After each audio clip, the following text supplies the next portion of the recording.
corporation should realize that the image of the company would be enhanced by doing not only what their businesses are supposed to be, but in helping the community.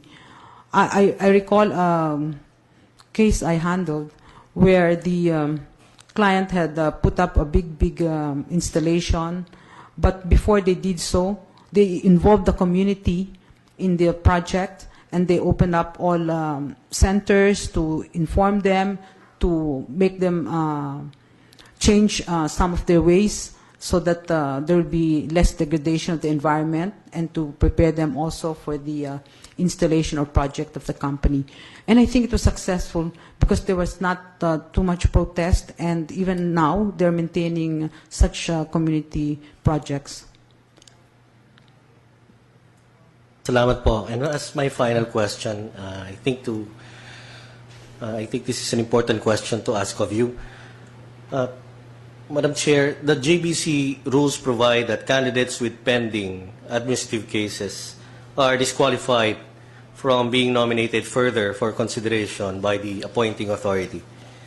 Do you consider this to be a fair rule? Is a mere pendency of an administrative case a bar to candidates who are, for other reasons, qualified and deserving to join the judiciary? Yes, that's quite a difficult question because in answer to the earlier question on why I have never applied before was because of the pendency of that case. But I truly believe that it should not be an absolute prohibition. Maybe you have to look into the merits of the case, because I said, unfortunately, there are people who adopt the strategy of intimidating the opposing counsels and filing many cases against them. I don't know, maybe for them to withdraw as counsel. For that particular case, I was also very much disappointed because of the fact that there were other lawyers with me in the team, and we were all cited as respondents. But it involved a charge which was that we had engaged in forum shopping, when precisely the very case that we filed was a petition for annulment of the judgment, which should really be filed with the CA, because you're seeking the annulment of the judgment of the RTC, which to us was because of the failure to give due notice to all the interested parties, when the law on reconstitution of title strictly requires such notice. So it was so unfair, but as I said, it's part of the hazards of the job. And the negative effect was that it did discourage me from applying for a judiciary position, if that was because that may have been the rule. But I do think that more consideration should be given, because there are, as I said, many people who have all the qualifications for becoming judges or justices, and they may have been victims of such baseless suits. Maraming salamat po, Chair. Good luck po. Thank you. Good morning, Attorney Herbosa. Good morning, Your Honor. I think you appeared before us in Sandigan Bayan. Yes, I'm happy that you remember, Your Honor. Of course. Lawyers from Accra. I remember that case because it involves the coconut levy funds. Yes. So my question is, who was the party that you are representing then? We represent in the coconut levy case CocoFed and some individual coconut farmers.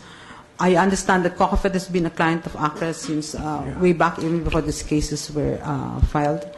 And we did represent them.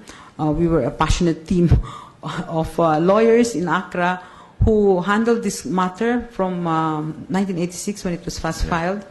And unfortunately, I left before it was resolved. I think it was resolved, I was already at SEC, and it's now the subject of a pending motion for reconsideration. Yeah. But you did not represent the shares of Mr. Cojuangco? No, Your Honor. In fact, you were on the other side. I was for the coconut farmers who were the beneficiaries of the investments made out of the Coco Levy funds. Okay. Now, my next question is follow-up questions on disbarment. No? Because you were an investigating commissioner. I was also a commissioner. Probably during the time of Attorney Binduan, no? No, it was during the time of former Solicitor General Cadiz. He was the one who invited me Okay. to be a commissioner. So you are familiar with our resolutions? Huh? Yes. I refer to the resolutions of the court. Yes. If the resolution of the court is for IRR, it's investigation, report, and recommendation. There is a period within which the IBP should terminate. It is usually 90 days. Okay. Once you receive the resolution of the court, the case goes to an investigating commissioner. Okay. But of course, before you start the investigation, all the pleadings are already completed because we find prima facie evidence. But after the filing of the comments, that's the time that we refer to the IBP. Okay. Then the investigating commissioner will conduct an investigation. Yeah. Thereafter, the resolution or the findings of the investigating commissioner will go to the Board of Governors because his findings is only recommendatory. Okay? I'm still precise, Attorney Herbosa? Okay. If I remember, it was quite some time ago. Yes. Yeah, yeah. And then the Board of Governors will meet and deliberate on the recommendation of the investigating commissioner. Okay. Whatever is the recommendation or whatever the findings of the Board of Governors, whether admonition, warning, dismissal, or recommendation for the imposition of a disciplinary action, the Board of Governors will prepare its report, attach the findings of the investigator, and refer to the court. I mean to the Supreme Court. Yes. Then the Supreme Court, in en banc session, will tackle that recommendation. Yes. Yeah. Is that correct? Yes, I know that, Your Honor. You know, the problem is that some say that when we refer to the IBP, there is no yet administrative case to speak of. But do you recall that when a case is referred to the IBP, that case is already docketed with an administrative case number by the Supreme Court? You remember that? Yes, yes. Yeah. So that's also correct. Yes. Okay. So now go to the other point, another point. Now you are involved in family courts. Yes. I think you mentioned Tornel Garda.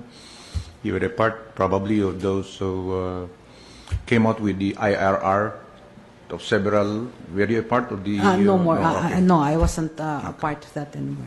Are you familiar with the dockets of family courts?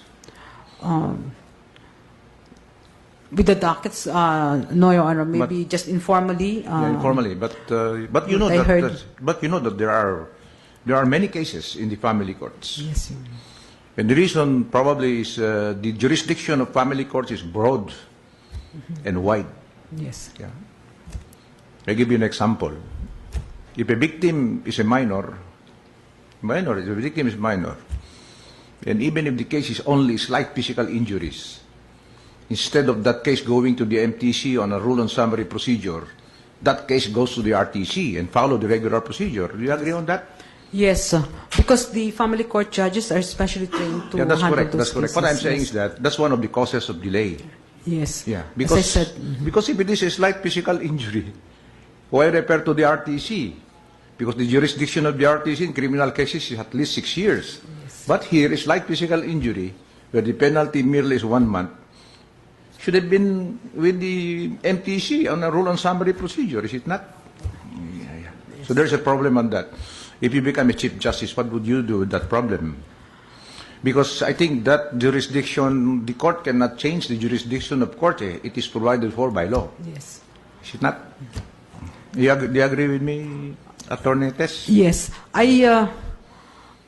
feel that the